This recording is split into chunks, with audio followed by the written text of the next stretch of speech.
დღეს ვისაუბრებ მანქანაზე, რომელიც საქართველოში ძალიან სწრაფად გახდა პოპულარული და ძალიან ბევრი მხვდება მე პირადად ქალაქში და ეს არის Kia Niro. ძალიან ბევრი ჩემი ახლობელს მოსწონს ეს მანქანა და ვკითხე რატომ მოგწონთ ეს მანქანა და რა არის ამ მანქანაში ესეთი კარგი რომ ყველა გაგიჟდეთ. მოგეხსენებათ ალბათ რომ Kia არ არის ესეთი სასწაული ბრენდი რომ ვინმე მასზე გაგიჟებული იყოს. ნუ ყოველ შემთხვევაში ჩემ გარშემო არავინ არ გიჟდება ამ ბრენდზე და არც მე არ ვარ მისით მოხიბლული. ნუ დიზაინი კი ბატონო ნამდვილად მომწონს და ვაღიარებ რომ ძალიან კარგი დიზაინი აქვს. დანარჩენი დიდად ეხა რომ გითხრეთ რომ Kia-ზე ვგიჟდები მეთქი მოგატყუებთ. ესეთი რამ მითხრეს არის ძალიან ბიუჯეტური და არის ძალიან გამძლე და გამომდგარი მანქანაო.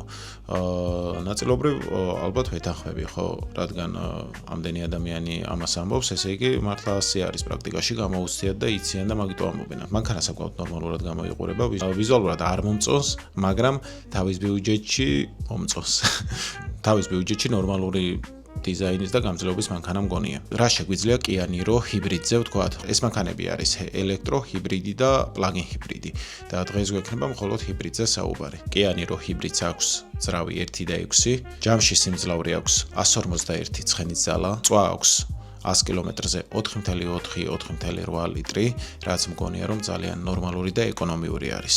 100 კილომეტრ სიჩქარეს საათში განავითარებს 10 წამში. No, 1 და 6 მანქანისთვის საკმაოდ ნორმალური არის. რაც ძალიან მომწონს არის ის, რომ მას აქვს ლითიუმის ელემენტები და საკმაოდ გამძლე არის.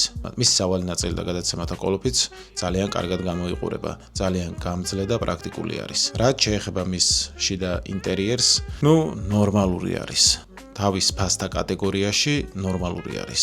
ტყავის სავარძელი, მონიტორი, როგორც შეეფერება Kia-ს, იქიდან გამომდინარე ძალიან ნორმალური არის.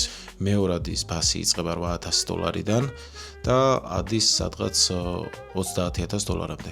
დამოკიდებულია კომპლექტაციაზე, გარბენზე, დაზიანებაზე და ასე შემდეგ ბევრ ნიუანსზეა დამოკიდებული მისი ფასი.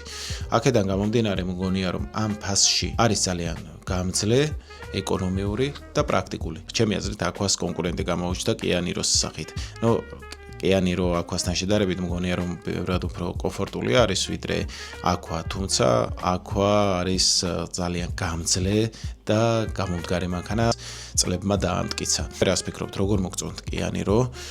თუ გყავთ ვინმეს პრაქტიკაში აუცილებლად დაგვიწერეთ კომენტარებში, როგორი კმაყოფილი ხართ, რა მინუსები აქვს, რა პლუსები აქვს პრაქტიკაში ამ მანქანას და თუ მოგწონს ჩემი ვიდეო, აუცილებლად გამოიწერეთ ჩემი არხი და დამიწერეთ კომენტარებში, რომელი მანქანა განვიხილო შემდეგ ვიდეოში.